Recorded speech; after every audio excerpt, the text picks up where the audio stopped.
संस्थापकाय च धर्मस्य सर्वधर्मस्वरूपिणे अवतारवरिष्ठाय रामकृष्णाय ते नमः।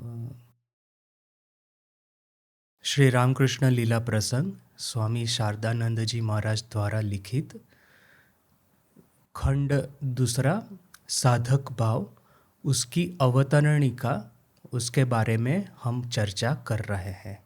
हमने देखा कि शारदानंद जी महाराज सबसे पहले तो हमारे सामने एक प्रपोजिशन खड़ा करते हैं कि जो अवतार या तो फिर जो आचार्य गण है उनका साधक भाव, या तो फिर उन्होंने जो स्ट्रगल करके जिस तरह से आशा, निराशा, भय, विस्मय, आनंद, व्याकुलता के तरंग में पड़ करके कभी उल्लासित और कभी निराश होकर के उन्होंने साधना की, और इस साधना के दौरान उनका जो गंतव्य लक्ष्य है, उनका जो अल्टीमेट एम है ईश्वर प्राप्ति या आत्म साक्षात्कार, उसके ऊपर में स्थिर दृष्टि रखी, आखिर में अपना लक्ष्य प्राप्त किया और फिर परिपूर्ण होकर के उन्होंने समाज में अपना नया मैसेज फैलाने की शुरुआत की। तो वो साधक भाव या तो फिर उनकी की हुई साधना का कोई विशद रूप से डिटेल डिस्क्रिप्शन नहीं मिलता है, और क्यों नहीं मिलता है इसके बारे में महाराज जी एक के बाद एक आर्ग्यूमेंट कर रहे हैं। कल हमने देखा कि बहुत सारे भक्त तो यहाँ तक मानते हैं कि अवतार महापुरुषों का यह जो निद्रा या तो फिर थकान या तो फिर शारीरिक व्याधि या तो फिर देह त्याग, आहार, साधन भजन जैसी मानसिक चेष्टा, यह सब उनके लिए एक ढोंग है, क्योंकि वो दिखाना चाहते हैं हमको कि वो भी हमारे जैसे मनुष्य है, हम जैसे मनुष्य होंगे, इस तरह से दिखेंगे बाहर से, तभी तो हो सकता है कि हम उनके द्वारा प्रेरित होकर के साधन भजन करें। तो वो अपना दिव्यत्व, उनका दिव्य स्वरूप छुपाने के लिए इस तरह का एक तरह का नाटक करते हैं। They play a part in this नरलीला, इन दिस ह्यूमन फॉर्म। तो इस तरह से कुछ लोग सोचते थे। आखिर में हमने ये भी देखा कि शारदानंद जी महाराज कहते हैं कि जब ठाकुर को कैंसर हो गया था उस समय कुछ भक्त, खास करके गिरीश घोष या तो फिर रामचंद्र दत्त, उनका एक ऐसा मानना था कि ठाकुर ने ये कैंसर का एक तरह का ढोंग किया है, एक तरह का नाटक कर रहे हैं। क्यों? क्योंकि इसकी वजह से उनका कलकत्ता में आगमन होगा, भक्तों के साथ में मुलाकात होगी, भक्तों को वो स्नेह के, प्रेम के एक बंधन में बांध पाएंगे, और फिर अपना संघ की जो भित्ति स्थापन है, उसका फाउंडेशन है, वो कर पाएंगे। तो ये संघ का फाउंडेशन डालने के लिए उन्होंने यह सब नाटक किया है, इस तरह से किसी किसी का मानना था। अभी शारदानंद जी महाराज और एक पॉइंट हमारे सामने रखते हैं। कहते हैं कि यदि भक्त यह सोचता है कि उसके जो इष्ट है वो अपूर्ण थे, साधन भजन करके पूर्ण हुए हैं, यदि इस तरह से सोचेगा तो क्या उसकी भक्ति है उसमें क्या कोई कमी हो जाएगी? भक्ति क्या वो यह सोचना शुरू कर देगा कि अच्छा ठीक है, चलो जिस तरह से न्यूटन, आइंस्टाइन है, उनकी जो विद्वत्ता है, या तो फिर जो इतने जो कुछ कुछ ग्रेट पॉलिटिकल लीडर्स है, उनकी तरह से उनका एक जो एक एक्यूमेंट है लोगों के साथ में काम करने का, या तो फिर सज्जन महापुरुष तो हमको जीवन के प्रत्येक क्षेत्र में मिल जाते हैं। मैं खुद याद रख करता हूँ, मेरे कुछ टीचर्स थे इस तरह से। तो क्या मेरे जो टीचर्स थे या तो फिर ये जो बड़े लोग हैं उन्हीं की तरह ये मेरे इष्ट है? इस तरह से यदि मैं सोचूंगा तो क्या मेरी भक्ति की हानि होगी? तो इस बात के बारे में नया पॉइंट शरद महाराज कह रहे हैं। इस तरह से सोच करके भक्त की भक्ति को हानि होती है, भक्त की अपने इष्ट के ऊपर में भक्ति कम हो जाती है। यही कथा जुक्ति जुक्तो न है, यह बात युक्ति संगत नहीं है, यह बात रेशनल नहीं है, लॉजिकल नहीं है। क्यों? आगे लिखते हैं, নিজে দুর্বলতার জন্যই ভক্ত ঐরূপ সিদ্ধান্তে উপনীত হন। अपनी दुर्बलता की वजह ही भक्त इस तरह के सिद्धांत पे आता है कि यदि मैं सोचूंगा कि मेरे इष्ट को अपूर्णता से पूर्णता की ओर, जैसे हम कहते हैं ना, तमसो माँ ज्योतिर्गमय, वो अंधेरे में थे, उजाले में जाने के लिए उनको यह यात्रा करनी पड़ी साधना रूपी। तो ये ठीक नहीं है। यदि मैं ऐसा सोचूंगा मेरी भक्ति को हानि होगी, तो ये मेरी खुद की दुर्बलता ही है, मेरी मेंटल वीकनेस ही है। विपरीतो सिद्धांतो कोरिले ताहार भक्तिर हानि होय बोलियाई, बोध होय तिनी नरसुलभ चेष्टा और उद्देश्यादि अवतार पुरुषे आरोप करीते चाहे ना।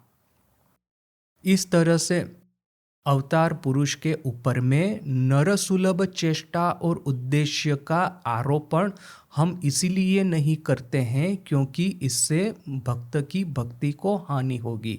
जो भी अवतार गण के यह है बायोग्राफर्स, वो बायोग्राफर्स जो थे जिस समय उन्होंने अवतारों की लीला का वर्णन किया था, उन्होंने यह सोचा होगा कि यदि मैं इनकी अपूर्णता का वर्णन करूंगा या तो फिर साधना करके सिद्धि प्राप्ति का वर्णन करूंगा, तो हमारे जो भक्त है उनकी श्रद्धा इनके ऊपर कम हो जाएगी। हालांकि इस तरह से कोई बायोग्राफर क्यों सोचेगा पता नहीं, क्योंकि देखिए कि बुद्धिज़्म में तो भगवान बुद्ध की जो साधना की स्ट्रगल है वही जैसे कि सेंटर पीस है। साधना करके उनको आखिर में मुक्ति मिली थी, निर्वाण प्राप्त हुआ था उनको। यह स्ट्रगल ही जैसे कि भगवान बुद्ध के जीवन का एक आदर्श है, सर्वोच्च आदर्श के रूप में माना जाता है, एक हाईलाइट है उनके जीवन का। और उसी से प्रेरित होकर के बहुत सारे लोग भगवान बुद्ध के पास में आए हैं। आश्चर्य की माने यह भी एक देखने की बात है कि भारत में से बुद्धिज़्म चला गया, भारत में बुद्धिज़्म टिक नहीं पाया। यदि हम ऐसा मान लेते, ये पैराडॉक्स कैसा है देखिए, कि यदि हम ऐसा मान लेते कि भक्ति मूवमेंट थी, उसके द्वारा यदि बुद्धिज़्म को भारत में से देश निकाल किया जाता, तो वो तो फिर भी हम समझ सकते हैं। बुद्धिज़्म संपूर्ण रूप से पुरुषार्थ के ऊपर में खड़ा है, जबकि भक्ति मूवमेंट जो है संपूर्ण रूप से शरणागति के ऊपर में, महाभाव के ऊपर में खड़ी है। तो अभी आप सोचेंगे कि यह दोनों तो बिल्कुल ही आपस विरोधी भाव है। या तो चाहे ये भक्ति भाव टिकेगा, शरणागति टिकेगी, या तो फिर बचेगा यह अपना पुरुषार्थ। दो में से एक बचेगा। यदि दोनों के बीच में झगड़ा होता है, दोनों के बीच में वाद विवाद होता है तो। किंतु देखिए कि बुद्धिज़्म भारत में से हटाया गया, या तो फिर बुद्धिज़्म को भारत में पराजय मिली शंकराचार्य के द्वारा। और शंकराचार्य का जो अद्वैत वेदांत है वो भी तो संपूर्ण रूप से त्याग के ऊपर में ही खड़ा है। तो जो कि एक ही कैटेगरी की जो दो विभिन्न साधन पद्धति है, उस इन दोनों में जैसे कि वाद विवाद हुआ और एक कैटेगरी ने दूसरी कैटेगरी को पराजित किया, यह पैराडॉक्सिकल है। किंतु यही तो भारतीय धर्म की या तो हिंदू धर्म की महानता है कि सभी तरह की स्कूल्स को यहाँ पे आमंत्रण है। सभी तरह की जो ये साधन पद्धति है वो यहाँ पे टिक सकती है, बशर्ते मैंने एक शर्त है कि वो साधन पद्धति अपनी अपनी कैटेगरी में सर्वोच्च लेवल पे होनी चाहिए। यह किस तरह से हो गया पता है कि जैसे कि क्रिकेट मैच में देखिए, पहले तो ग्रुप बनाए जाते हैं, ग्रुप ए ग्रुप बी, जैसे वर्ल्ड कप होता है तो ए ग्रुप में जो 3-4 जो टीम होगी, पहले तो वो उन लोगों का आपस में मैच होगा, फिर उसमें से जो टीम का विजय होगा वो सेमीफाइनल में जाएगी। अभी सेमीफाइनल 2-3 तरह की होती है, तो एक सेमीफाइनल में 2 टीम है, दूसरी सेमीफाइनल में दूसरी 2 टीम है, तीसरी सेमीफाइनल में दूसरी 2 टीम है। फिर जिस सेमीफाइनल में जिस टीम का विजय हुआ उस दोनों टीम का आखिर में फाइनल में मैच होगा। तो यहाँ पे आपको किंतु फाइनल में जाने के लिए पहले तो सेमीफाइनल जीतना होगा। यहाँ पे भी जैसे कि देखिए कि ये पुरुषार्थ वाली कैटेगरी जो थी, पुरुषार्थ वाली जो सेमीफाइनल हुई, उसमें अद्वैत वेदांत का विजय हुआ, बुद्धिज़्म का पराजय हुआ, बुद्धिज़्म को भारत में से जाना पड़ा। अभी यहाँ पे सेमीफाइनल तक, एक सेमीफाइनल में ये अद्वैत वेदांत की जीत हुई है, दूसरी सेमीफाइनल में ये भक्ति स्कूल की जीत हुई है। अब इन दोनों में फाइनल होगा तो कैसे होगा, वो तो अपने हृदय में साधक के हृदय में यह फाइनल होने वाली है। किंतु सेमीफाइनल का जहाँ तक प्रश्न है, वो अपने अपने कैटेगरी में उन्होंने विजय प्राप्त करके वो अपने फील्ड में सर्वोच्च लेवल पे आके टिके हैं। ये एक मेरा पर्सनल एनालिसिस है। तो यहाँ पे भी देखिए कि जो बायोग्राफर्स है, उन्होंने ये बुद्धिज़्म का जो सेंट्रल प्रीमाइज है एटलीस्ट भारत में, उसको स्वीकार नहीं किया है। बुद्धिज़्म में यदि यह कहा जाता है कि भगवान बुद्ध यदि, गौतम बुद्ध यदि संघर्ष करके, स्ट्रगल करके निर्वाण प्राप्त कर सकते हैं, तो आप लोग क्यों नहीं कर सकते। इस विचारधारा का ऊपर ऊपर से लगता है कि भारत में पराजय हुआ है। तो अभी यहाँ पे किंतु यही विचारधारा को रामकृष्ण संघ में भगवान श्री रामकृष्ण देव और स्वामी विवेकानंद, इन दोनों ने इस विचारधारा को तो किंतु अपना लिया है। क्योंकि देखिए कि अद्वैत वेदांत के साथ में इस विचारधारा बड़ी ही मतलब एक गहराई से ये मिक्स हुई है। अद्वैत वेदांत का सेंट्रल विचार ही यही है कि त्याग के द्वारा, त्यागे नैके अमृतत्व मानशुहु, त्याग के द्वारा मनुष्य अमृतत्व प्राप्त होता है। त्याग के माध्यम से ही अद्वैत वेदांत की सर्वोच्च सिद्धि निर्विकल्प समाधि में हम लोग स्थित हो पाते हैं। तो यह सेंट्रल प्रीमाइसिस है, पुरुषार्थ या तो फिर त्याग, वो अद्वैत वेदांत में से लिया गया है। तो इसीलिए हालांकि यह प्रश्न फिर से एक खड़ा हो सकता है कि शंकराचार्य के जीवन में तो फिर यदि शंकराचार्य जिस तरह से उन्होंने अद्वैत वेदांत, त्याग और पुरुषार्थ के माध्यम से उन्होंने अद्वैत, यह जो वेदांतिक स्कूल की स्थापना की, अद्वैतिक स्कूल की, तो शंकराचार्य के जीवन की साधन पद्धति क्यों नहीं, उनका साधक भाव जो है वो क्यों नहीं लिपिबद्ध किया गया, वो भी एक आश्चर्य की बात है। जैसे कल ही हमने देखा कि शरद महाराज कहते हैं कि शंकर दिग्विजय ग्रंथ देखेंगे तो ऐसा लगेगा कि उन्होंने, जैसे हमको पता है कि शंकराचार्य का जीवन पहले 16 साल में उन्होंने सभी व्याख्याएं समाप्त कर दी थी और बाकी के 16 साल में उन्होंने इसी के ऊपर में प्रचार किया था। अपने जितने भी ओपोनेंट्स थे उनके साथ में वाद विवाद करके, आर्ग्यूमेंट करके उनको हराया था, अद्वैत वेदांत स्कूल का प्रचार किया था। तो यदि आप यह पुरुषार्थ के ऊपर में इतना भार दे रहे हैं, तो क्या शंकराचार्य के जीवन में वो स्ट्रगल नहीं आई होगी कि उनका मन किसी प्रलोभन में नहीं पड़ा होगा? क्या उन्होंने मेहनत करके प्रलोभन से अपने मन को वापस नहीं खींचा होगा? क्या उन्होंने ये साधना करने के लिए स्ट्रगल नहीं की होगी?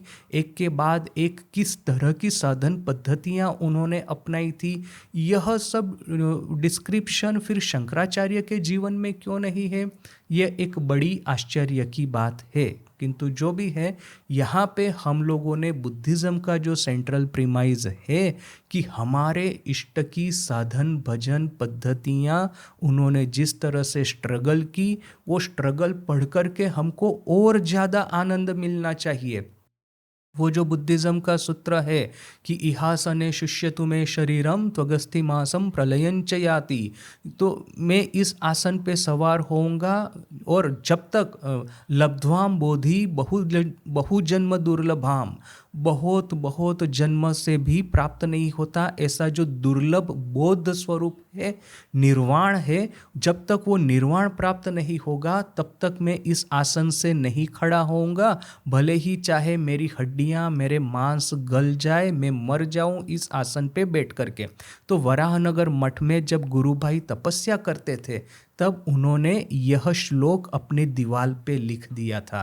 तो वही स्ट्रगल, बुद्ध की स्ट्रगल जब हम देखेंगे तो हमको तो और भीतर से उत्साह मिलना चाहिए। यदि वही कहानी है और ठाकुर कहते थे कि दो ऋषि मुनि एक पेड़ के नीचे में बैठ कर के तपस्या कर रहे हैं, देखा कि नारद वैकुंठ में जा रहे हैं, तो मैसेज पहुंचाया भगवान के पास में कि उनको पूछ के आइए कि हमको मुक्ति कब मिलेगी। जब नारद मुनि वापस आए, कहा कि इस इस पेड़ के ऊपर में जितने पत्ते हैं उतने जन्म के बाद में मुक्ति मिलेगी। तो एक वैसे बड़ा निराश हो गया, किंतु दूसरा उठ खड़ा होकर के नाचने लगा कि कहा कि चलो एटलीस्ट इतने जन्म के बाद में मुक्ति तो मिलेगी, यानी मुक्ति मिलेगी भले ही चाहे हमको हार्डवर्क करना पड़े।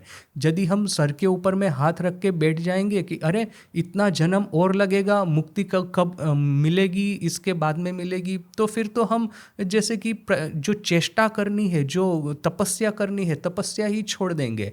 तो यहाँ पे ये बुद्धिज़्म है, या तो फिर ये अद्वैत वेदांत है, या तो फिर ये जो पुरुषार्थ मार्ग है भारत में है, हमेशा से था, हमेशा से रहेगा। वही है कि इस पुरुषार्थ मार्ग को सिखाने वाले जो आचार्यगण है, उनके खुद के जीवन में उन्होंने क्या पुरुषार्थ किया, इसके बारे में बहुत ज़्यादा डिटेल नहीं मिलती है। और यदि इनके बायोग्राफर ने यह सोचा होगा कि अरे शंकराचार्य के जीवन में यदि मैं इस तरह से लिखूंगा कि शंकराचार्य भी स्ट्रगल किए थे, कभी कभी उन्होंने साधन भजन करने के लिए, तो हो सकता है कि अद्वैत वेदांत का प्रचार न हो। तो उन्होंने यदि ऐसा सोचा होता तो ये तो बिल्कुल गलत सोचा है। देखिए कि ये भक्ति मार्ग इवन अद्वैत वेदांत में किस तरह से प्रवेश कर गया है। मैं विवेक चूड़ामणि पढ़ रहा था, ट्रेनिंग सेंटर में हमको पढ़ाया जाता है। तो विवेक चूड़ामणि ग्रंथ आप खोल करके देखना शुरू करेंगे, पढ़ना शुरू करेंगे, देखेंगे कि सबसे पहले ही गुरु की स्तुति है। और गुरु की स्तुति इस तरह से की गई है जैसे कि किसी देवता की स्तुति कर रहे हैं। अपने गुरु को जैसे कि देवता की कैटेगरी में बिठा दिया है। गुरु को संपूर्ण रूप से आपको आज्ञा पालन करना है, वो जो कहते हैं सब कुछ आपको स्वीकार कर लेना है। जैसे वो ठाकुर कहते हैं ना कि यदि वो आमार गुरु शूडी बाड़ी जाए तब वो आमार गुरु नित्यानंद राय, अर्थात कि मेरे गुरु यदि शराब की दुकान के पर में भी जाते हैं शराब पीने के लिए, फिर भी मेरे गुरु है नित्यानंद राय। तो फिर यदि अपने गुरु को यदि आप इष्ट की, भगवान की कैटेगरी में, देवता की कैटेगरी में रखते हैं, तो बेटर है मैं देवता को ही देवता की कैटेगरी पे रखूं। वरना तो ये कर्ता भजा संप्रदाय की तरह कि ये जो एक मनुष्य को गुरु बना करके मनुष्य की पूजा करना, आप इस तरह से करेंगे तो नेचुरली है कि मनुष्य के सर के ऊपर में घमंड सवार हो ही जाएगा। फिर वो किसी न किसी तरह से उल्टा पुल्टा कुछ न कुछ काम करना शुरू कर देगा। तो किसी मनुष्य को हम झूठ मूठ का क्यों गुरु बनाए, देवता की पदवी पे क्यों स्थापित करें, क्यों नहीं देवता की ही पूजा करें।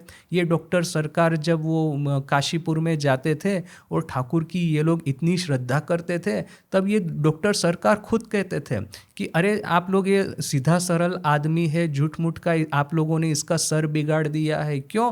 तो ठाकुर खुद कहते हैं कि गुरु, कर्ता, बाबा, यह तीन यदि कोई मुझे कहते हैं तो मुझे ऐसा लगता है मेरे शरीर में कोई कांटे चुभ हो रहा हो। तो ठाकुर खुद यदि कहते हैं कि मुझे गुरु की या तो फिर बाबा की या तो इष्ट की कैटेगरी में मत रखो, तो आप लोग इनको इष्ट मान करके क्यों पूजते हैं। उस समय ये गिरीश कहता है कि जिनको हमने इष्ट मान लिया है और गु की गु बोध होए, अर्थात कि उसकी विष्ठा है क्या, जो उसकी विष्ठा, जो इष्ट की जो विष्ठा है, क्या हमको विष्ठा के रूप में लगेगी? नहीं लगेगी। तो खैर ये तो गिरीश का मानना था।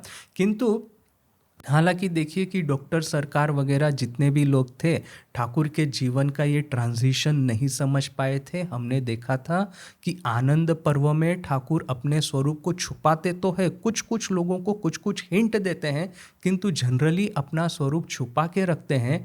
तो वही ठाकुर ने आत्म प्रकाश पर्व में, अर्थात कि जब से कैंसर प्रारंभ हुआ तब से लेकर के उनकी महासमाधि तक का जो 1 साल का, 1.5 साल का, 1.25 साल का जो पीरियड था, 1885 की गर्मी की ऋतु में, ग्रीष्म ऋतु से प्रारंभ हुआ उनका कैंसर, 1886 अगस्त में उनकी महासमाधि हुई। तो नियरली 13-14 मंथ का यह जो पीरियड है, इस पीरियड में ठाकुर ने खुले आम यह डिक्लेयर करना शुरू कर दिया था कि उनके भीतर में कौन है। हालांकि खुलेआम का मतलब यही यही है कि उनके जो घनिष्ठ डिसाइपल थे उन्हीं के सामने। और वो जो काली पूजा की प्रसिद्ध घटना है कि ठाकुर ने सब पूजा का उपकरण तैयार करके रखा, वो फिर वहाँ पे बैठे हैं, कुछ बोल नहीं रहे हैं, भक्त लोग सोच रहे हैं कि पूजा का उपकरण तो है किंतु माँ काली की प्रतिमा नहीं है, ना ही तो माँ काली का पूजा कौन करेगा वो पुजारी निश्चित नहीं है। किंतु सब लोग चुपचाप बैठे हैं। सोचा कि जब ठाकुर की इच्छा होगी तब बोलेंगे कि मूर्ति का जुगाड़ कहाँ से करना है या तो कौन पूजा करेगा। किंतु एकाएक गिरीश के मन में ये बात उठी कि नहीं, ठाकुर ही तो माँ काली है। तो जैसे ही उसने स्तव स्तुति करते करते ये जो पुष्प ठाकुर के चरणों में अर्पित किए, वैसे ही ठाकुर समाधि में चले गए। और फिर सभी लोग एकदम जैसे कि भाव की एक तरंग पूरे कमरे में फैल गई। सभी लोग स्तुति करते करते ठाकुर को पुष्पांजलि अर्पित कर रहे हैं, उनकी पूजा कर रहे हैं। तो यह देखिए, ये हिंदू धर्म जो है कितना कॉम्प्लिकेटेड है। बुद्धिज़्म को समझना आसान है क्योंकि पुरुषार्थ जो भगवान बुद्ध के जीवन से हमको दिखाई देता है, उनकी खुद की बायोग्राफी में जो दिखाई देता है, वो पूरा उनके हिस्ट्री में, पूरा उनके डिसाइपल्स में, उनकी फिलोसॉफी में, उनकी साधन पद्धति में वही पुरुषार्थ की वर्णना है। हाँ, आप कह सकते हैं कि बुद्धिज़्म के जो डिजेनरेट फॉर्म्स है, विकृत बुद्धिज़्म है, उसमें फिर ये तंत्र भी घुस गया है, उसमें ये तारा देवी वगैरह बहुत सारी देवियाँ भी घुस गई है। जिस तरह से ये तिब्बत में या तो फिर कुछ कुछ साउथ ईस्ट एशियन कंट्री में ये बुद्धिज़्म का जो एक तरह का विकृत स्वरूप दिखता है, सब जगह पे नहीं, सब स्थल पे नहीं, किंतु कुछ कुछ जगह पे, कुछ कुछ जगह पार्टिकुलर लोकेशन पे, तो वो आप कह सकते हैं कि वो तो एक डिजेनरेट स्वरूप है। किंतु बुद्धिज़्म जिस तरह से ओरिजिनली कंसेप्शनलाइज किया गया था, वो पूरा पुरुषार्थ पे ही खड़ा है। On the other hand, Christianity जिस तरह से कंसेप्चुअलाइज की गई थी कि Jesus is the son of the God, Jesus की शरणागति ही आपको फिर ये मुक्ति का मार्ग या तो path towards salvation, path to heavens, it will open just you surrender to Jesus. तो ये जीसस के जीवन से लेकर के जीसस, क्रिश्चियनिटी की थियोलॉजी, क्रिश्चियनिटी की प्रैक्टिस, क्रिश्चियनिटी का प्रचार प्रसार, पूरा हिस्ट्री वही सरेंडर के ऊपर में, faith, hope and charity and जिस शरणागति, उसी के ऊपर में आधारित है। तो यह जो पार्टिकुलर स्ट्रीम है जो कि भक्ति पे बनी हुई है या तो पुरुषार्थ पे बनी हुई है, वो streams themselves are very clear. किंतु हिंदुइज्म में देखिए, हिंदू धर्म में देखिए, कहीं भक्ति की बातें चल रही है तो उसमें महाभाव आ जाता है। कहते हैं कि त्याग करने के बाद में आपके मन में भाव प्रकट होता है, इस भाव से आपको भगवान की आराधना करनी है। या तो वो शांत भाव हो, दास्य भाव हो, मातृभाव हो, संतान भाव हो, सख्य भाव हो, न कि मधुर भाव हो, कि फिर ये सभी भावों का समन्वय महाभाव हो। जितने भी भाव है वह सब आपका एक ही साथ में त्याग के ऊपर में ही खड़े हैं। तो आप कहेंगे कि यदि त्याग ही करना था तो फिर मुझे शरणागति करने की क्या ज़रूरत है। और यहाँ पे शंकराचार्य का जीवन जैसे कि देखा, विवेक चूड़ामणि जैसे कि देखा, बना है पूरा त्याग के ऊपर में, पुरुषार्थ के ऊपर में, साधना के ऊपर में, स्वचेष्टा के ऊपर में। किंतु आखिर में देखिए कि वहाँ पे गुरु की इस तरह से स्तुति करते हैं जैसे कि वो नारायण की स्तुति कर रहे हैं, भगवान गणेश की स्तुति कर रहे हैं। तो ये जो इंटरमिंगलिंग जो है हिंदू धर्म में, जैसे कि ये लोग क्या है ना कि धरा छो यार बाहर, बांग्लाते जेमन बोले कि हम अपनी बुद्धि से, अपनी वाणी से इनको पकड़ नहीं पाएंगे कभी भी। यदि ये पुरुषार्थ के रास्ते में जा रहे हैं तो कहाँ न कहाँ से वो भक्ति ले ही आएंगे, और भक्ति के रास्ते पे जा रहे हैं तो कहाँ से कहाँ वो पुरुषार्थ ला ही देंगे। तो ये जो इंटरमिंगलिंग ऑफ ब्रांचेस है, इस sort of it describes that real nature of human being. क्योंकि हम लोग कोई एक फिक्स क्रिएचर मशीन नहीं है कि इस तरह का प्रोग्राम किया तो इसी तरह के प्रोग्राम पे ये मशीन चलेगा। इस कंप्यूटर में आपने यदि विंडोज़ ऑपरेटिंग सिस्टम इंस्टॉल की है तो उस कंप्यूटर में विंडोज़ ही चलेगा। दूसरे कंप्यूटर में एप्पल की ओएस जो है iOS, उसको इंस्टॉल किया है, मैकिंटोश, मैक ओएस, तो वो उस कंप्यूटर में वही चलेगा। यहाँ पे ऐसा नहीं है, कभी विंडोज़ चलता है, कभी ये मैकिंटोश, मैक ओएस चलता है, कब क्या होगा कुछ ठिकाना नहीं है। तो ये जो ह्यूमन नेचर की कॉम्प्लेक्सिटी है, this complexity as if is reflected in our philosophy, religious philosophy and religious paths of sadhana. धार्मिक दर्शन और धार्मिक साधना में मनुष्य जीवन की, मनुष्य के मन की ये जो विडंबनाएं हैं, विचित्रताएं हैं, ये अद्भुत अद्भुत हमारे मन की ये जो सब तरंगे हैं, जैसे कि हमारी फिलोसॉफी में और साधन पद्धति में यही तरंगे जैसे कि हमको दृश्यमान होती है। तो यहाँ पे इसलिए देखिए कि शंकराचार्य भले ही चाहे पुरुषार्थ के हिमायती हो या तो फिर अद्वैत वेदांत भले ही चाहे पुरुषार्थ के ऊपर में बना हो, शंकराचार्य के खुद के जीवन में क्या पुरुषार्थ किया उसका विवरण नहीं मिलता है। तो अभी जैसे कि ये महाराज जी यहाँ पे एक के बाद एक आर्ग्यूमेंट दे रहे हैं, क्या उनके बायोग्राफर्स ने ऐसे अभी ऐसा नहीं है कि उन्होंने पुरुषार्थ नहीं किया है, वही है कि उनके बायोग्राफर्स की कुछ कुछ चॉइस थी कि ना हम इसको प्रोजेक्ट करेंगे, इसको नहीं करेंगे, इसको प्रोमिनेंस देंगे, इसको दबा देंगे। यह सब बायोग्राफर्स की चॉइस थी, उनके डिसाइपल्स की चॉइस थी, उसकी वजह से यह सब हुआ है। तो क्या उनके डिसाइपल ने या तो उनके बायोग्राफर ने यह सोच लिया कि उनके जो फॉलोवर्स है वो फॉलोवर्स यदि ये देखेंगे कि शंकराचार्य मेहनत कर रहे थे, पुरुषार्थ कर रहे थे, बोल करके अद्वैत वेदांत पे उनकी जो आस्था कम हो जाएगी, या तो फिर जैसे कि चैतन्य महाप्रभु है, उनके जीवन में यदि हम साधना का बहुत डिटेल वर्णन यदि पढ़ ले तो क्या हो सकता है कि जो भक्त है जो चैतन्य महाप्रभु के, वो उनसे दूर हो जाए, ऐसा हो सकता है क्या, बोल करके साधना का वर्णन नहीं किया। तो यहाँ पे महाराज कहते हैं कि यह बात जो है वो कोई ठीक नहीं लग रही है, युक्ति युक्त नहीं है, रेशनल नहीं है। अतएव ताहादिगेर विरुद्धे आमादेर बलिबार किछुई नाई, इसलिए उनके विरुद्ध में हमको बोलने के लिए कुछ नहीं है।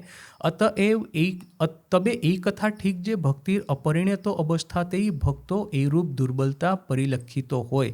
यदि भक्त का मन वीक है, भक्त की जो चेष्टा है या तो उसका कमिटमेंट है, कमिटमेंट यदि अभी जैसे देखिए कि कमिटमेंट के बारे में यदि हम किसी एक आश्रम में, किसी एक मंदिर में जाते हैं, नया नया जाना शुरू हुआ है, अभी तो हमको उनके बारे में ज़्यादा कुछ पता नहीं है, एकाएक हमने कुछ विपरीत हमारी नज़र के सामने आ गया, तो हम वैसे ही हमारा उनके साथ में कोई कमिटमेंट नहीं है, कोई रिलेशन नहीं है, कोई ऐसा नाता नहीं है, और पहले से ही यह सब कुछ विपरीत दृष्टि, विपरीत चीज़ें हमारे सामने आई, तो फिर क्या हम लोग वो छोड़ ही देंगे, अरे जाओ ये सब क्या यहाँ पे जाना, यदि मुझे अच्छा कोई आश्रम ही चाहिए, साधु महाराज ही चाहिए, तो मैं दूसरी जगह जाऊँगा। ऐसा जो नॉन कमिटेड लोग होते हैं वे लोग मूवमेंट को आसानी से छोड़ देते हैं। मेरा खुद का अनुभव मैंने एक बार बताया था कि मैं जो पहले आश्रम में जो गया था वो लिमड़ी का आश्रम था। उस समय 2001 में अर्थक्वेक हुआ था, तो अर्थक्वेक होने के बाद में रिलीफ चल रहा था। मैंने सोचा मैं भी रिलीफ करने के लिए जाऊं, तो हमारे जो एक मैं किसी को पहचानता था, उन्होंने कहा जाओ लिमड़ी में। लिमड़ी आश्रम में मैं गया तो वहाँ पे देखा, अभी क्या है कि मैंने जैन साधुओं को हमेशा से देखा था, वो भी दिगंबर जैन साधु, ना ही कपड़े पहनते हैं, ना ही कोई गाड़ी बाड़ी में बैठेंगे, खाना पीना बहुत ही सीधा सरल। तो इतनी उनको कठोरता करते हुए मैंने जैन साधुओं को देखा था।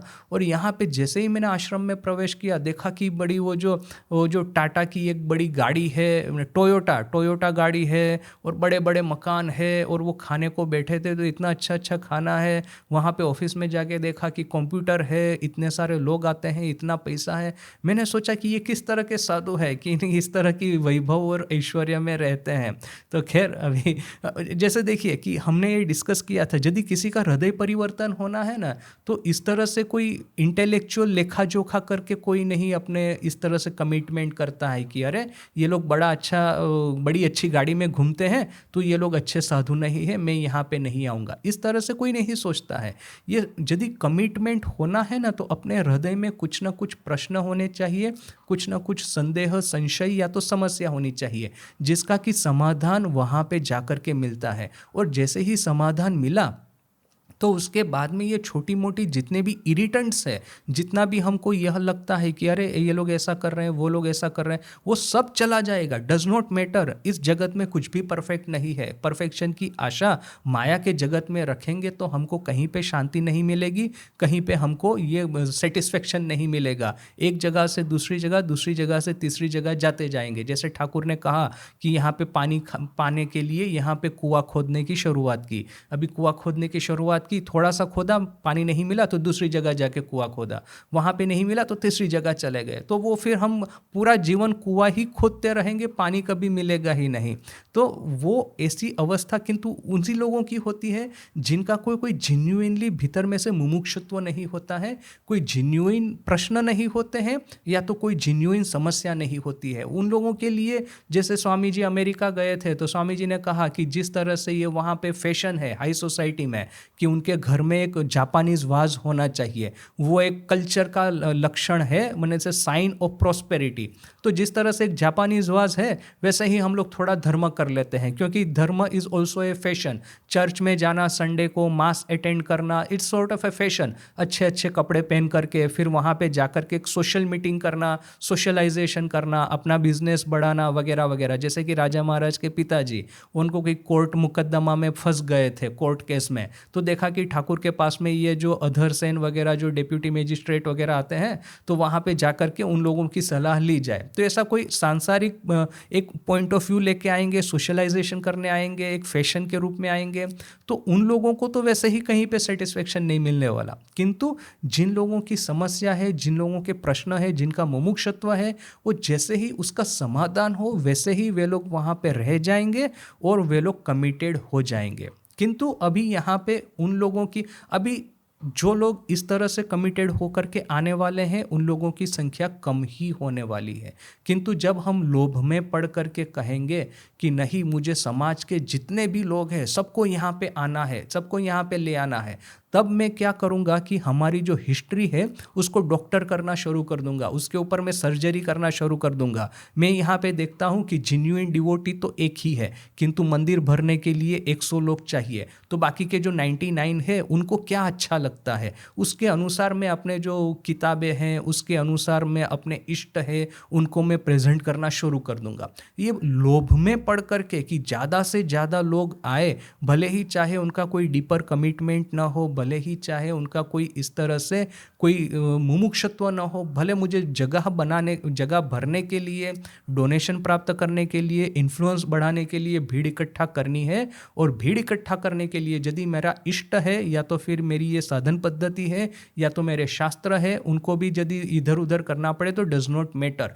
तो ऐसा करने वाले लोग, मैंने दोनों तरह से, ये जब यहाँ पे महाराज कहते हैं कि जो दुर्बल हृदय वाले भक्त होते हैं वे लोग इस तरह से अनकमिटेड जो होते हैं, जो एक फैशन के लिए आते हैं, सोशलाइजेशन करने के लिए आते हैं, वे लोग यदि इष्ट की अपूर्णता या तो इष्ट की साधना देख करके भाग जाएंगे, तो साथ साथ में ही देखिए कि ऐसा भी हो सकता है कि जिन लोगों ने ये अवतार पुरुषों का जीवन लिपिबद्ध किया हो, उनकी दुर्बलता, उनकी एक तरह से वीकनेस है कि ज़्यादा से ज़्यादा लोगों को बुलाओ, डज नॉट मैटर कि वो जेन्युइन डिवोटी है, जेन्युइन साधक है, जेन्युइन मुमुक्षुत्व है, जिसमें जेन्युइन मुमुक्षु है, यदि नहीं भी है तो भी मंदिर भरने के लिए, जगह भरने के लिए, डोनेशन इकट्ठा करने के लिए, इन्फ्लुएंस बढ़ाने के लिए ऐसे लोगों को कलेक्ट करो।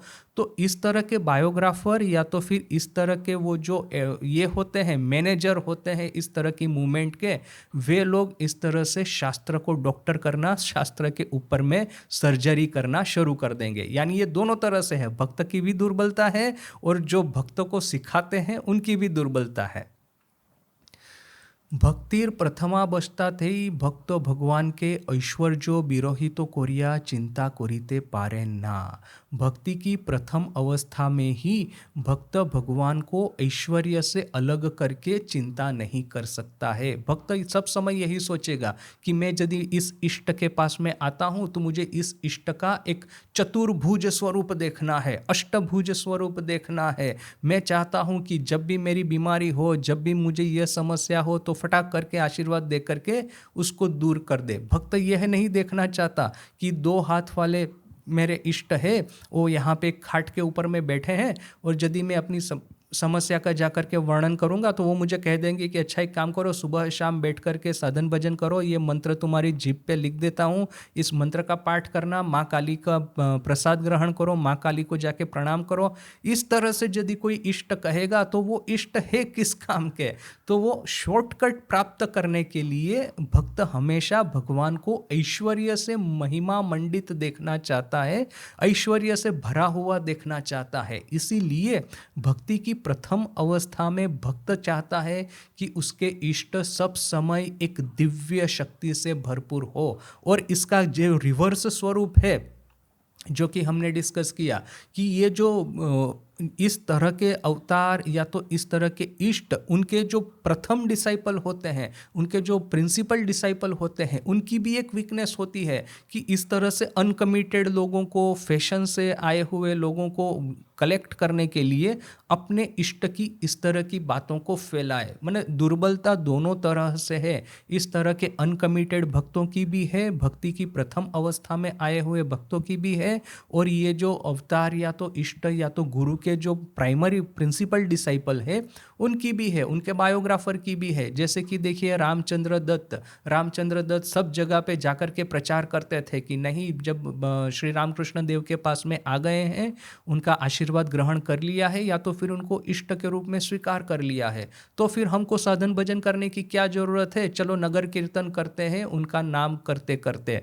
यहाँ पे किंतु स्वामी जी है, स्वामी जी कहते हैं कि नहीं, भले ही चाहे हमको आशीर्वाद मिला हो, भले ही चाहे हमको उनका स्पर्श प्राप्त हुआ हो, ये 1 जनवरी को कल्पतरु दिन को क्या ठाकुर ने स्पर्श किया, ये नरेन है, राखाल है, राखाल को अपनी गोद में बिठाते थे ठाकुर, जैसे कि माँ अपने बच्चे को दूध पिला रही हो, स्तनपान करा रही हो, इस तरह से ठाकुर अपने राखाल को अपनी गोद में बिठाते थे।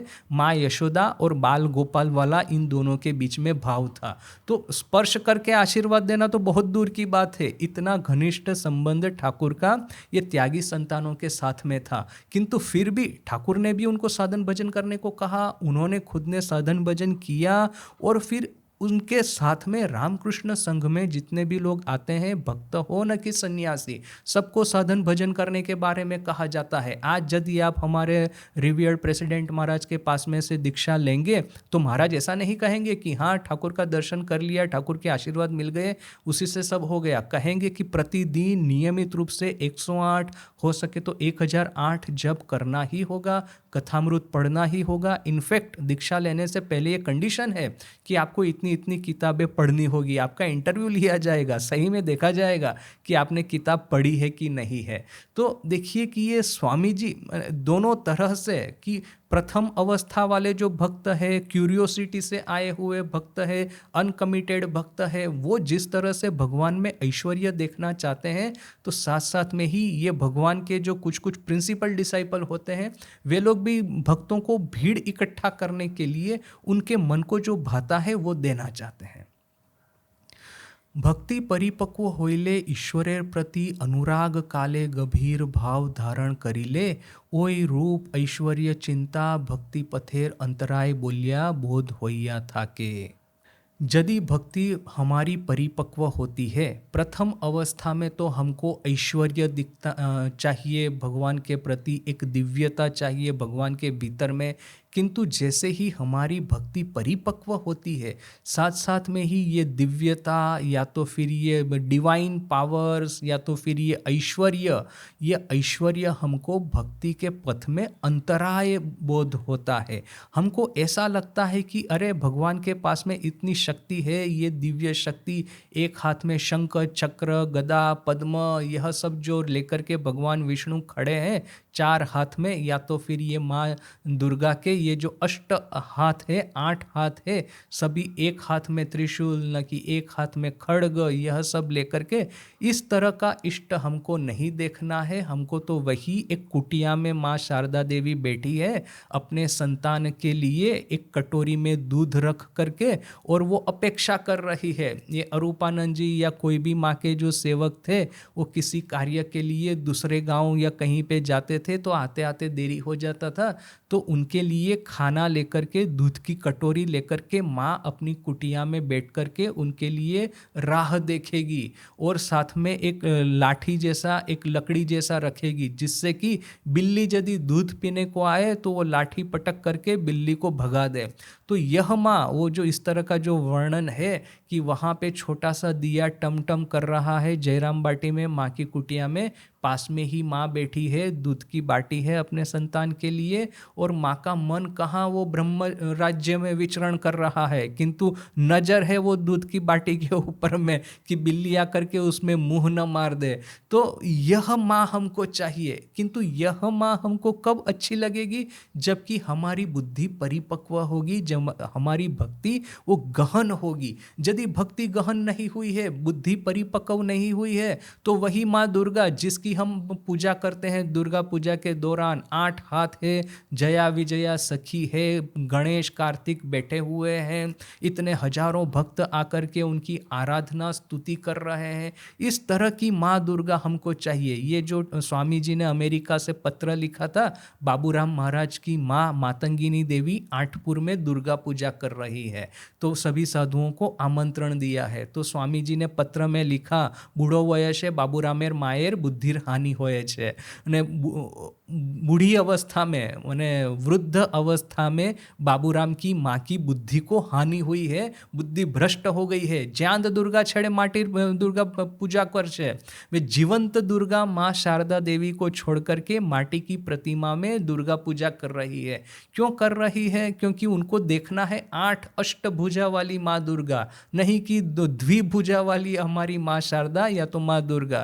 तो ये जो भक्ति का ऐश्वर्य है, भगवान का ऐश्वर्य, वो भक्त को शुरू शुरू में तो अच्छा लगता है, किंतु जैसे जैसे हम लोग पढ़ना शुरू करेंगे, इस जगत में गहराई से प्रवेश करना शुरू करेंगे। आज यदि मुझे कहा जाए कि माँ शारदा के अष्टभुजाएं है, अष्टबाहु है, एक सिंहासन पे बैठी हुई है, वो जो जया विजया की तरह गोलाब माँ, योगेन माँ सब उनकी आराधना कर रहे हैं, तो मैं कहूँगा मुझे इस तरह की माँ दुर्गा, माँ शारदा को नहीं देखना। मुझे तो वही माँ शारदा को देखना है जो कि जयराम बाटी में रहती थी, एक कुटिया में रहती थी। मैं जब जाऊँगा तो वो अधीर हो जाती थी कि मेरे बच्चे को मुझे खिलाना है और गांव में खाने को कुछ नहीं है। ये सुबह को कलकत्ता से जो लड़के जाते, सुबह को चाय पीने की हैबिट है। तो अभी माँ शारदा क्या करेगी बेचारी? वहाँ पे गाय नहीं, वहाँ पे दूध नहीं मिलता, तो चाय कैसे बनाएंगी सुबह सुबह? तो वो एक पात्र लेकर के पात्र गांव गांव में घर घर भिक्षा करती घूमेगी, कहेगी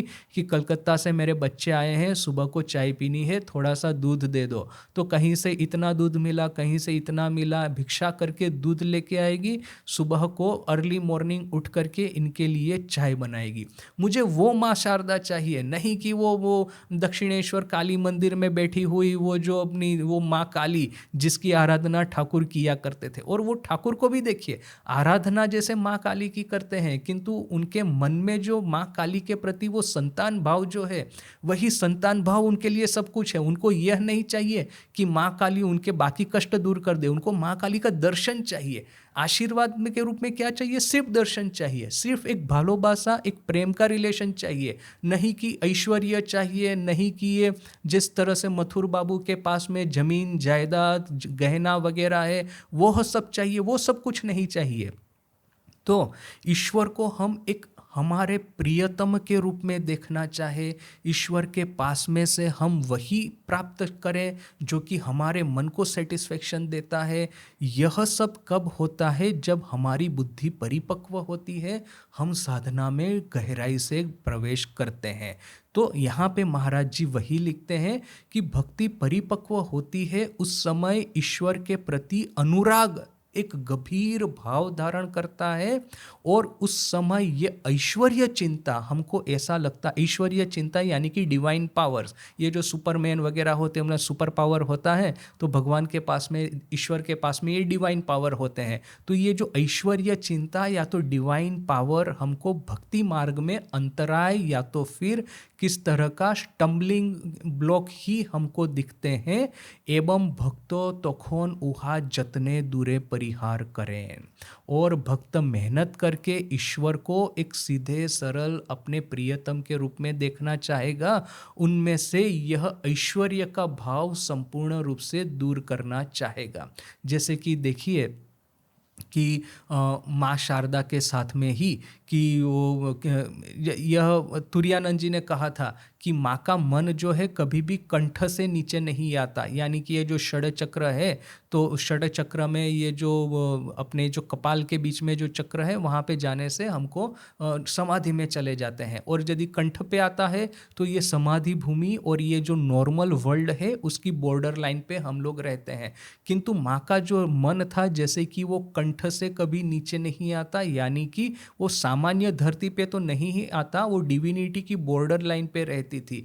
किंतु हम लोग माँ के जीवन में ये समाधि वगैरह भी इतना देखना पसंद नहीं करते। जैसे कि हमारे यहाँ पे बहुत सारे लोग कहते हैं, साधु, सीनियर साधु होंगे, कि स्वामी जी की फिलोसॉफी या तो स्वामी जी का ये जो एक प्रताप है, वाग्मीता है, इस सब से आकर्षित होकर के संघ में आते हैं, फिर ठाकुर की समाधि वगैरह का वर्णन पढ़ते हैं और आखिर में सब लोग माँ के शरणागत होते हैं। माँ के पास में ना ही स्वामी जी की बुद्धिमत्ता है, ना ही ठाकुर की तरह बार बार वो समाधि में मग्न हो जाती, नहीं ठाकुर की तरह माँ काली से वार्तालाप करेगी, उनको दिव्य दर्शन होगा, कुछ नहीं। माँ के पास में जाएंगे तो बस वही है कि आओ बैठो खाओ और तुम्ही के मना छो बाबा तो वही एक है। तो हमारी जो पहले स्वामी जी, फिर ठाकुर और फिर माँ, हम लोगों की ये जो स्पिरिचुअल ट्रेजेक्टरी है, देखिए कि एकदम स्पष्ट है कि इवन जो विद्या का ऐश्वर्य स्वामी जी के पास में है, समाधि का ऐश्वर्य, दर्शन और अनुभूति का ऐश्वर्य ठाकुर के पास में है, उसको भी आखिर आखिर में हमको नहीं चाहिए। माँ जैसे कि कुछ भी नहीं है माँ के पास में, मातृभाव के अलावा वही आखिर में हमारा अंतिम गंतव्य लक्ष्य है, फाइनल डेस्टिनेशन है।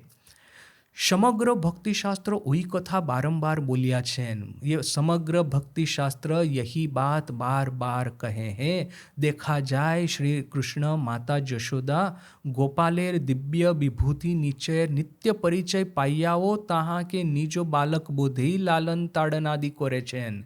देखने में आता है कि माँ यशोदा, ये जो बाल गोपाल है, उनकी दिव्य जो सब शक्तियाँ हैं, सब समय उनको ये अनुभूति होती रहती है, दिखता है उनके मुंह में ये विश्व ब्रह्मांड देखती है, किंतु दूसरी ही क्षण वो भूल जाती है कि अरे ये तीनों लोगों का स्वामी नारायण स्वयं बच्चे का स्वरूप लेके आए हैं। ये भूल जाएगी और या तो फिर उनको स्नेह करेगी या तो फिर डांटेगी, क्यों बाकी गोपियों का मक्खन चुरा के खा रहे हो, क्यों जाकर के उनकी मटकी तोड़ दे रहे हो, क्यों दूसरे को परेशान कर रहे हो, क्यों इतना तूफान मस्ती कर रहे हो। डांटेगी, मारेगी, उनको स्नेह करेगी, किंतु साथ साथ में ही जितनी भी बाहर इतनी दिव्य अनुभूति होगी उसको भूल जाने का प्रयास करेगी।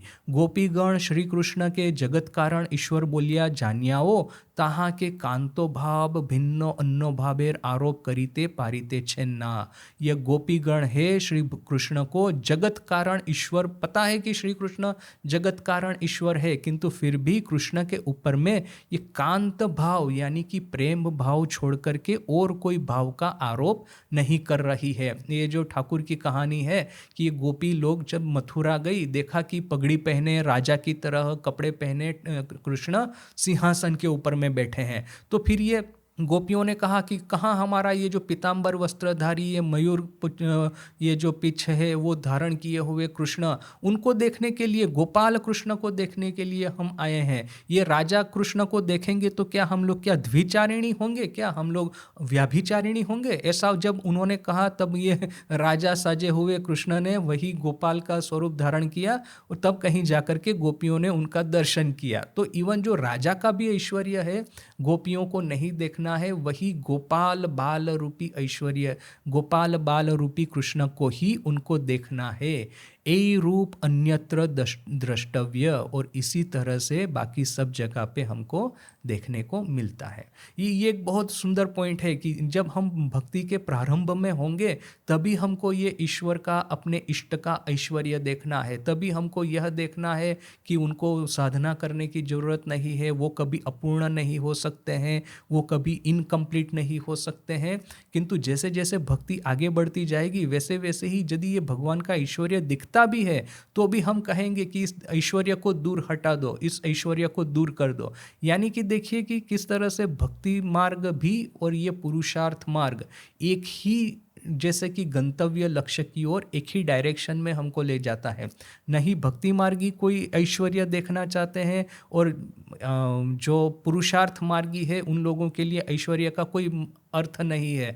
मैं इस तरह के भगवान की पूजा कर रहा हूँ जो अष्टबाहु है, जिनके पास में पूरे ब्रह्मांड की शक्ति है, तो भी क्या है, मेरे कर्म तो मुझे ही काटने हैं तपस्या करके। उनका कोई वो ज़्यादा से ज़्यादा मुझे प्रेरणा दे सकते हैं कि हाँ तुम आओ यहाँ पे, मैं तुम्हारा आखिर में तो तुम्हारा कल्याण होगा ही। किंतु एज ऑफ टुडे जब मैं साधना कर रहा हूँ तब तो मुझे ही जोर करके अपने मन को डिसिप्लिन करना है। खाने पीने पहनने की, ये विषयों के जितने भी भोग है, इन सब से मुझे ही तो अपना मन वापस खींचना है। यदि पुरुषार्थ नहीं होगा तो सिद्धि भी प्राप्त नहीं होगी। तो इस क्षेत्र में ऐश्वर्यवान इष्ट या तो भगवान की पूजा करने से मुझे कोई लाभ नहीं होने वाला है। उसके पास में ऐश्वर्य है तो है, मेरे कर्म तो मुझे ही काटने हैं। आत्मदीपो भव, जिस तरह से बुद्ध ने कहा था। तो ये दोनों के लिए, पुरुषार्थ मार्गियों के लिए भी और भक्ति मार्गियों के लिए भी, शुरू में हो सकता है कि उनको ऐश्वर्यवान, सुपर पावर, डिवाइन पावर वाले इष्ट देखने को अच्छे लगे। किंतु जैसे जैसे वे लोग अपनी भक्ति में, पुरुषार्थ में आगे बढ़ते जाते हैं, ऐश्वर्य या तो फिर डिवाइन पावर उनकी दृष्टि के सामने कुछ नहीं होते हैं। उनको वही सीधे सरल, यदि पुरुषार्थ मार्ग है तो इस तरह के बुद्ध को मुझे देखना है जिन्होंने पुरुषार्थ करके सिद्धि प्राप्त की। वो देख करके मुझे एक एनकरेजमेंट मिलेगी। मैं भक्ति मार्गी हूँ तो इस तरह से भगवान कृष्ण को देखना है जिनके साथ में मेरा मातृभाव है या तो फिर मधुर भाव है। ये ऐश्वर्य महिमा से मंडित कृष्ण को मुझे उस क्षेत्र में भी नहीं देखना है। यानी कि दोनों मार्ग में आखिर में तो हम इष्ट को डिवाइन पावर से डिसोसिएट करके एक या तो फिर प्रेरणा पुरुष के रूप में देखना चाहेंगे या तो फिर एक प्रेम के पात्र के रूप में देखना चाहेंगे। इसके बाद में नया पॉइंट चालू होता है जो कि अभी हम नेक्स्ट क्लास में देखेंगे। ओम शांति शांति शांति। हरि ओम तत्सत। श्री राम कृष्णार्पणमस्तु।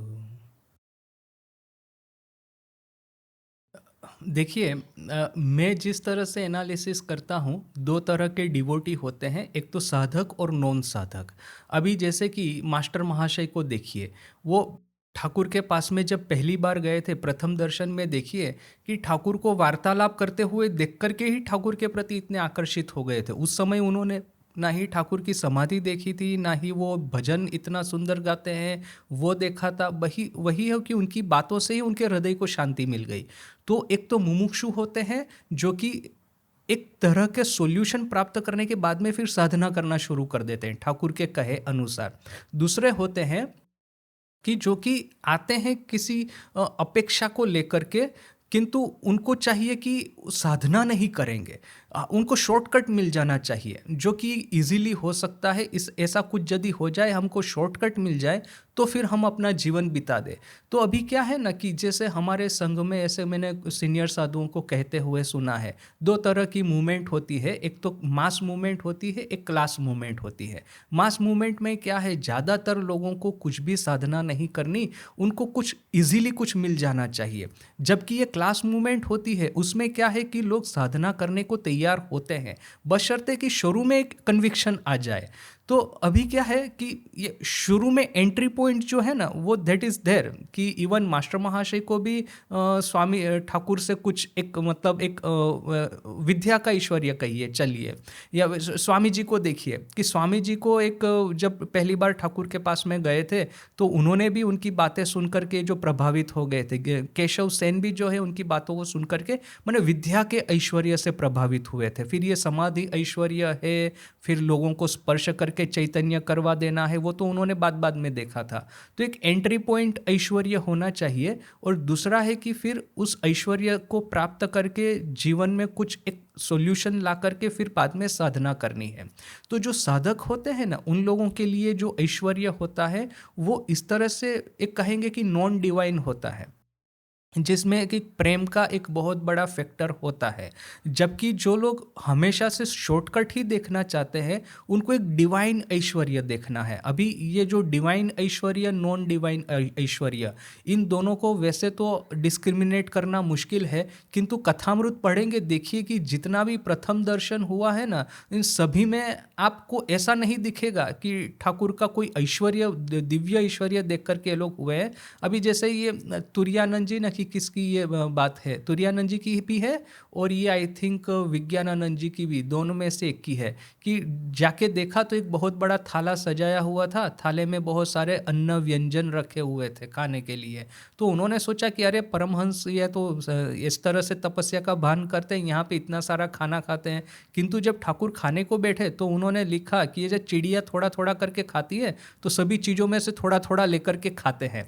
तो ये थोड़ा थोड़ा अर्थात क्या है कि दो तरह से, एक तो मन को जमीन पे रखने के लिए, दूसरा कि खाने के प्रति कोई अट्रैक्शन नहीं है, बस उनको मिलता है तो वो है उसके सामने, उसके लिए कोई पागल नहीं हो जाते हैं। तो ये देख करके उनको लगा कि हाँ, उनमें तपस्या कितनी है, त्याग कितना है। So this are all non divine aishwarya. त्याग का ऐश्वर्य दिखता है, विद्या का ऐश्वर्य दिखता है, भालोबासा। लाटू महाराज ठाकुर के पास में आते थे तो ठाकुर उनके साथ में इतना सहृदय पूर्वक बात करते थे, लाटू महाराज जैसे कि बिल्कुल उनके गुलाम जैसे हो गए थे। तो प्रेम का ऐश्वर्य, इस तरह के ऐश्वर्य से ये लोग प्रभावित होकर के फिर बाद में ये लोग साधना करना शुरू किए। यानी कि इस तरह के जो लोग होते हैं नॉन डिवाइन ऐश्वर्य से प्रभावित होकर के बाद में जीवन में साधना करे, वो चाहे त्यागी हो, न कि ये मास्टर महाशय जैसे या तो फिर ये बलराम बसु जैसे, नाग महाशय जैसे गृहस्थ हो। तो वो एक कैटेगरी है, हमेशा बहुत ही अल्प लोग उस कैटेगरी में रहने वाले हैं। मैक्सिमम लोग 90% लोगों को डिवाइन ऐश्वर्य चाहिए और साधना भजन करने की तो बात ही नहीं। जैसे आपने कहा 50 किलो का सोने का मुकुट धरा दिया और फिर मन में ये अपेक्षा रखी ये बिजनेस डील हो रही है, उसमें मैं सक्सेसफुल हो जाऊं, तो उस तरह के लोग ज़्यादातर होते हैं। प्रश्न कहाँ पे आता है पता है? बात ये नहीं है कि दो तरह के डिवोटीज होते हैं, प्रश्न है कि ये जो मूवमेंट के ये जो लीडर्स होते हैं उनको किस तरह के डिवोटी को अट्रैक्ट करना है।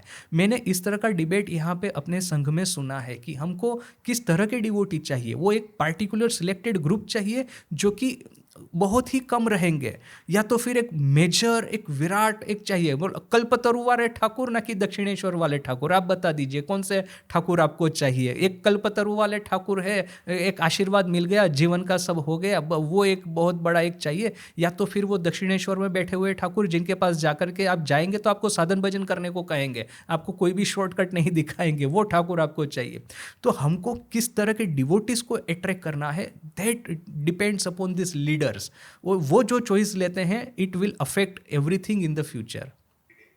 जैसे डिवाइन ऐश्वर्य में जैसे कि आप विष्णु की स्तुति पढ़ेंगे, शिव स्तुति पढ़ेंगे कि भुजाएं हैं, इतने राक्षसों का वध किया है, इतने लोगों का ये किया है। जैसे हम माँ शारदा की ये जो किताब के जो इंट्रोडक्शन पढ़ रहे थे तो उसी में हमने देखा ना, गंभीरानंद जी महाराज लिखते हैं कि उस समय था कि जबकि ये राक्षसों का वध करना था, अभी एक समय है कि संशय राक्षस, अपने हृदय में जो संदेह बैठा हुआ है इसका वध करना है, इसलिए माँ इस बार बिना ऐश्वर्य के आई है। तो उसी समय वो कह देते हैं, ठाकुर ने खुद कहा कि राजा इस बार आए हैं किंतु छद्म रूप में, यानी कि वो जो रात को वो राजा निकलता है ना, नगर परिभ्रमण करता है, क्योंकि क्या है कि वो राजा बन के जब दरबार में बैठता है कोई उनको ठीक ठीक फीडबैक नहीं देगा, किंतु ये सामान्य आदमी का वेश धारण करके नगर में घूमेगा, सब जितना भी ग्रीवेंस है, जितना भी क्रिटिसिज्म है सब सुनेगा, तो धेट वो राजा अच्छे से राज्य कर पाएगा। तो ठाकुर कहते हैं छद्म वेश में राजा आया है, माँ आई है बिना ऐश्वर्य के। तो देखिए कि मैंने जब ये पहली बार पढ़ना शुरू किया तब मुझे भी एक आश्चर्य हुआ था कि हमारे भी मित्र है, हमारे भी पेरेंट्स है, हमारी माँ है या तो हमारे बच्चे हैं, हमारे गुरु भी है, किंतु इन्हीं लोगों के साथ में जो संबंध है, सख्य भाव, दास्य भाव, मातृभाव, संतान भाव, शांत भाव, मधुर भाव, ये जो भाव तो हमारे भी जीवन में है, नहीं होने से तो जीवन चलेगा नहीं, सबके साथ में अपने रिलेशन है, तो इसी भाव को डिवाइन कैसे बना देना है, दैट इज द सीक्रेट। कि सामने कौन खड़ा है दैट डज नॉट मैटर, कि उनके साथ में जो रिलेशन है वो किस तरह से दिव्य हो जाए। अभी आप कहेंगे कि एक सामान्य भाव है एक माँ का अपने बच्चे के प्रति और यशोदा का कृष्ण के प्रति, डिफरेंस क्या है तो डिफरेंस है कंप्लीट सेल्फलेसनेस, ये कंप्लीट एब्जॉर्प्शन। यदि आप सेल्फलेसनेस और सेल्फिशनेस का परसेंटेज निकालने को जाएंगे, वो कहीं पे वो जो मीटर होता है, मीटर 50% पे खड़ा होगा। 50% सेल्फिशनेस है, 50% सेल्फलेसनेस है। और यदि माँ यशोदा का देखेंगे कि 100% सेल्फलेस है, बिल्कुल भी सेल्फिशनेस नहीं है। तो अभी ये भी कहा ना जाना चाहिए कि बाकी जो माँ होती है उनके भीतर में किस तरह की सेल्फिशनेस हो, किंतु फिर भी यह सेल्फिशनेस के अलावा भी यदि कोई एक मेजरमेंट हो, तो मुझे लगता है कि इंटेंसिटी, कि जो लव की जो इंटेंसिटी है, प्रेम की जो इंटेंसिटी है, वो एक कि इस तरह का प्रेम कि जैसे कि वो पागलिनी की तरह, जैसे कि देखिए कि हमको यहाँ पे जीता जागता एक उदाहरण है अघोरमणि देवी, गोपालेर माँ। ये गोपालेर माँ बेचारी बड़ी दुखी नहीं थी, ज़्यादा पैसा नहीं था, खाने को कुछ नहीं था, किंतु फिर भी ये जो बाल गोपाल की सतत वो उनके नाम का जप किया करती थी। और किंतु आखिर में जब ठाकुर के पास में आई, बाल गोपाल का दर्शन हुआ, तो इस तरह से लगा जैसे कि उसी बाल गोपाल के भीतर में उनका पूरा जीवन आ गया है। अभी ये बाल गोपाल कोई दूसरे बच्चों से अलग नहीं है, दिखने में ज़्यादा सुंदर होगा, किंतु ऐसा तो नहीं है कि वो सुपर पावर से कुछ मिरेकल करके अपनी माँ के लिए बहुत ज़्यादा खाना जुगाड़ कर दिया, पहनने के लिए कपड़े अच्छे नहीं थे तो कपड़े जुगाड़ कर दिए, छोटी सी कुटिया में रहती थी तो बहुत बड़ा मकान बना दिया, ऐसा तो नहीं है। किंतु उनके प्रति जो प्रेम की जो इंटेंसिटी थी, वो इंटेंसिटी उनको जैसे कि खा गई। वो जो दौड़ी दौड़ी वो बावरी बनी हुई जब दक्षिणेश्वर में आती है, तो एक लेडी डिवोटी वहाँ पे खड़ी थी, वो पूरे दृश्य का वर्णन करती है, कहती है कि किस तरह से वो पागलिनी हो गई थी, गोपाल गोपाल बोल करके किस तरह से उनका मन एक ही चीज में ये हो गया था। तो एकाग्रता होती है, एक सामान्य बच्चा पढ़ाई करता है और एक सिद्ध पुरुष ध्यान करता है, दोनों को एकाग्र होना है। किंतु वो जो स्टूडेंट जो होता है, जब वो एकाग्रता करता है अपने मन को अपने स्टडी में, तो अपने माइंड का 10% न कि 15% इस्तेमाल करता होगा। जबकि ये सिद्ध पुरुष जब मेडिटेशन करता है तो ऑलमोस्ट 80-90% वो उसका माइंड उसमें एकाग्र होता है। तो जो टोटलिटी जो है, कमिटमेंट, जो टोटलिटी ऑफ रिलेशनशिप है, that intensity is so high. जैसे यहाँ पे वो एग्जाम्पल काम नहीं करेगा जो ठाकुर ने कहा है कि एक माँ अपने बच्चे को दूध पिला रही है, किंतु साथ में ही एक कस्टमर के साथ में बात कर रही है, साथ में ही वो जो ये होता है ना, वो जो धान ये करने वाला, क्रश करने वाला, उसमें एक हाथ से धान डाल रही है। थोड़ा सा भी उसका ध्यान भंग हुआ तो उसका हाथ, या तो फिर हाथ उसका टूट जाएगा या तो कस्टमर उसको मूर्ख बना देगा। तो ये 10 चीज़ों में जो ध्यान बटा हुआ है, ऐसा नहीं, so totally complete absorbed in the object of their love. So the intensity and selflessness, I think this is what makes a relationship divine. Yes. Yes. Krishna ने ऐसा तो नहीं है कि उनको भी बहुत बड़ा राजा रानी बना दिया है, उनके दुश्मनों के ऊपर में विजय दिलवा दी है, या ऐसा तो कृष्ण ने कुछ नहीं किया है। He is simply an object of love. Now how much you are going to love him, it depends upon you. ये देखिए, इसके बारे में ना, देयर इज वन स्टोरी। माँ का ये जो राधु का लड़का जो था, तो माँ उसको बाल गोपाल की तरह देखती थी, बाल गोपाल की तरह उसको सजाती थी, उसकी तरह उसको प्रेम करती थी। तो जब भी ये जो बाकी साधु लोग हैं, इस बच्चे को देख करके उनको बड़ी खुशी होती थी। माँ उनको बाल गोपाल की तरह प्रेम करती है, वो बच्चे में जैसे बाल गोपाल ही दिखता है। किंतु जब माँ की महासमाधि हुई और ये बच्चा धीरे धीरे निग्लेक्ट होने लगा, क्योंकि वैसे ही तो राधु पागल है, वैसे ही तो अपने बच्चे पे ध्यान नहीं दे रही।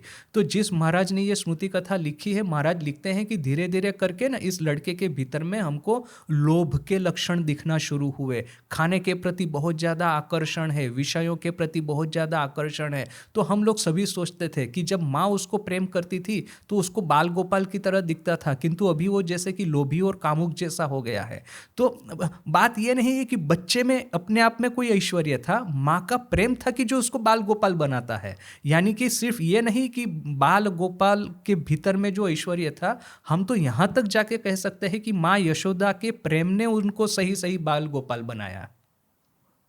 जैसे स्वामी जी कहते हैं ना कि जापान में एक कहानी है कि गुड़िया को यदि आप प्रेम करेंगे तो गुड़िया जीवित हो जाएगी। तो वैसे ही भारत देश को इतना प्रेम कीजिए कि अंधेरे में डूबा हुआ भारत फिर से जागृत हो जाए। ये बात बिल्कुल सही है। इसलिए जैसे हमने ऑलरेडी डिस्कस किया कि ये हिंदू धर्म जो है वो मनुष्य जीवन की ये विचित्रताएं, विस्मयताएं, अद्भुतताएं, कॉम्प्लेक्सिटीज़ को बेटर रिफ्लेक्ट करता है। बुद्धिज़्म को फॉलो करेंगे तो आपको पुरुषार्थ पे ही निर्भर होना है। फिर पुरुषार्थ के अलावा और कुछ चाहिए तो डिग्रेडेड बुद्धिज़्म की ओर जाना पड़ेगा। यदि शरणागति क्रिश्चियनिटी को फॉलो करेंगे या तो शरणागति ही सबसे मुख्य है उसमें। फिर यदि आपका विल पावर बढ़ जाता है, आप क्वेश्चन करना शुरू कर देते तो नहीं चलेगा। This is the nature of Jesus, this is the nature of holy trinity, you will have to accept it, otherwise you will be considered heretic, you can be burned upon the stake. तो वो ना ही intellectual adventure वहाँ पे चलेगा। तो Hinduism actually perfectly reflects our complexities of mind. सुबह को मैं बड़ा एकदम फिट हूँ, एकदम फिजिकली और मेंटली फिट हूँ, तो चलो बैठ करके जब ध्यान कर लेते हैं। शाम तक होते होते पूरा मैं मतलब ये हो गया हूँ, मैंने हवा निकल गई है काम करते करते। अभी आप यदि बैठ करके बोलेंगे किताब पढ़ने को तो नहीं होगा, तो चलो मंदिर में जाकर के आरती सुन लेते हैं। So that both possibilities at different time, तो द साधन पद्धति रिफ्लेक्ट्स दैट। दूसरा है कि इवन विद इन, यदि आप प्योर पुरुषार्थ या तो फिर प्योर श्रद्धा को फॉलो करते हैं, तो ये ठाकुर के जो 2 डिसाइपल है, गिरीश घोष और स्वामी जी, देखिए कि दोनों के जीवन में इक्वल तपस्या है। गिरीश ने जब बकलमा दे दिया तो फिर आखिर में पता चला कि इससे बेटर था जब ध्यान कर लेते हैं, ये बुरा फंस गए। ये छुटकारा कहीं पे भी नहीं है। ये जो स्वामी जी के पिताजी का मृत्यु हुआ, ठाकुर के पास गए, खाने पीने की व्यवस्था कर दो। ठाकुर ने कहा जाओ माँ के पास जाके मांग लो। तो जितनी भी बार गए क्या मांगा? ज्ञान दो, भक्ति दो, वैराग्य दो। इवन यदि चलो कि रोटी कपड़ा मकान नहीं मांगा तो सिद्धि भी नहीं मांगी। That is the greatness of Swami ji. चलो भाई बहुत मैं धार्मिक आध्यात्मिक हो गया हूँ तो माँ के पास में निर्विकल्प समाधि मांग लो, तो वो भी नहीं मांगी। कि ज्ञान, भक्ति और वैराग्य ऐसा करके मैं निर्विकल्प समाधि अपने से प्राप्त करूंगा। ये तो बहुत बड़ा प्रश्न है। वैराग्य का अर्थ है कि त्याग, कि मेरे पास में जो कुछ भी चीज़ें आती है विषय के भोग की, उसको मैं त्याग करूं। किंतु विवेक मुझे बताता है कि विषय क्या है। और मैंने बहुत बार ऐसा होता है ना कि हम लोग समझ ही नहीं पाते कि मैं विषय भोग में डूबा जा रहा हूँ। तो उस समय विवेक हमको बताता है कि बाहर से भले ही चाहिए साधन भजन जैसा दिखे, किंतु ये एक्चुअली है विषय, माने इंद्रियों के विषय। तो उसका भी मुझे त्याग करना है। बहुत बार ऐसा हो जाता है कि चलो कि पैसा, शोहरत, इज्जत, इस सब की कामनाएं छोड़ करके यहाँ पे आए, तो यहाँ पे एक दूसरा एक प्रलोभन आकर के लग गया कि मैं दूसरों से ज़्यादा जप करता हूँ। मैंने एक डिवोटी था, मुझे बार बार पूछता है, अच्छा महाराज आप सुबह को कितने बजे उठते हैं? तो मैंने कहा कि 5 बजे मंगल आरती है, उससे 5-10 मिनट पहले उठता हूँ।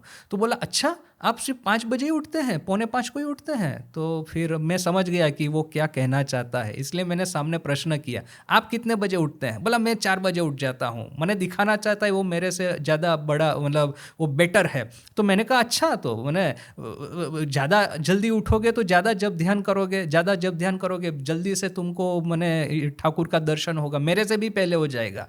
किंतु पता है ज़्यादा पहले उठ करके यदि आप दिखावा करते हैं कि मैं ज़्यादा पहले उठता हूँ, तो पहले उठने का कोई अर्थ नहीं है। तो वैराग्य है सुबह को उठना, किंतु विवेक यह है कि ये दिखावा नहीं करना कि मैं इतना तपस्या कर रहा हूँ। ठीक ठीक, इसीलिए विवेक चाहिए। वैराग्य तो है, चलो वैराग्य आ गया कि धर्म के रास्ते पे आ गए, किंतु फिर यहाँ पे आकर के विवेक नहीं आया ना, तो वही विषय के भोग यहाँ पे भी आ जाएंगे। नहीं, माइंडफुलनेस जिसको आप कहते हैं वो एक डिफरेंट कॉन्सेप्ट है, विवेक एक डिफरेंट कॉन्सेप्ट है। जैसे देखिए कि मैं सुबह को जल्दी उठ जाता हूँ, वो मेरा वैराग्य है, किंतु फिर मैं दिखावा करता हूँ तो मेरे पास में विवेक नहीं है। वो जैसे एक हो गया, वैसे ही मुझे यह पता है कि सुबह को जल्दी उठना है, किंतु वो विवेक मेरे पास में है, किंतु जल्दी उठने का वैराग्य मेरे पास में नहीं है। तो वहाँ पे भी सेम प्रॉब्लम, यानी कि विवेक वैराग्य दोनों साथ में चलना चाहिए। सिर्फ विवेक है, मुझे पता है कि ये करना है, किंतु विल पावर नहीं है, दृढ़ विल पावर नहीं है, तो मैं उसको फॉलो अप नहीं कर पाऊंगा। बहुत सारे लोग ऐसा, वो जैसे वो दुर्योधन कहता है ना, जानामि में धर्म धर्मम न च मे प्रवृत्ति, जानामि मैं अधर्मम न च मे निवृत्ति। धर्म क्या है पता है किंतु कर नहीं पाता हूँ, अधर्म क्या है पता है छोड़ नहीं पाता हूँ। क्यों? क्योंकि मेरे इंद्रिय में सब कुछ मेरा उसमें ये हुआ है, वो अटैच हो गया है, अटैचमेंट हो गया है। तो दोनों चाहिए, विवेक भी चाहिए और मैंने क्या सही है क्या गलत है वो डिस्क्रिमिनेशन भी चाहिए, और साथ में वैराग्य रूपी विल पावर भी चाहिए, तभी हम सक्सेसफुल होंगे। किंतु देखिए कि आप लोग जो नियमित रूप से ये क्लास अटेंड करते हैं, या तो फिर यदि नियमित रूप से कथामृत का पाठ भी करेंगे ना, तो आपसे चल जाएगा। आप ये अपेक्षा मत रखिए कि मैं बैठ कर के 1 घंटा आधा घंटा जप करूं, या तो फिर हमारी तरह कोई तपस्यामय जीवन बिताए। यदि इस तरह की अपेक्षा नहीं करके इतना भी यदि करते हैं, जैसे हमने देखा था ना कि प्रभु महाराज ने कहा कि 12 साल कथामृत का पाठ करने से मुक्ति अवश्यंभावी है।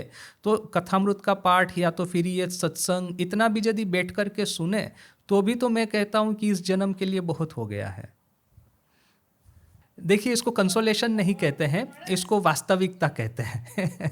यदि मैं कहूँगा इस तरह से अपने मन को पटा करके मैं रहूँ, ऐसा मत सोचिए, कहिए कि ये वास्तविकता है, इस जीवन में इतना ही होगा। देख, एक जो होता है ना, स्वामी जी ने कहा है, इतना उच्च टारगेट मत रखो कि आप कभी फुलफिल न कर पाए, आपको निराशा ही होगी। मेरी क्षमता के अनुसार टारगेट रखिए और इस जीवन में इतना होगा, ऐसा एक स्वीकार कर लीजिए। स्वीकृति is better word, acceptance not की कंसोलेशन।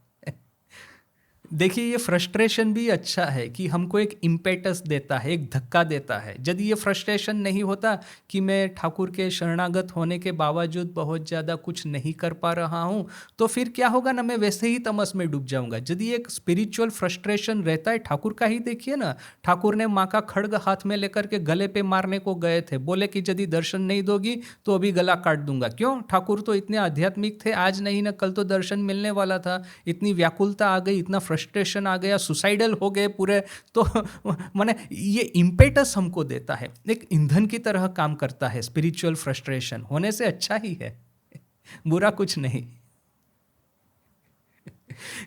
ठाकुर के बारे में है, हृदय ठाकुर को कहता है कि अरे मामा, आप तो सब जगह पे एक ही तरह की बातें करते हैं, थोड़ा सा बातों को चेंज कीजिए ना। तो ठाकुर बोलते हैं, साला मैं कुछ भी बोलूं उससे तुमको क्या है।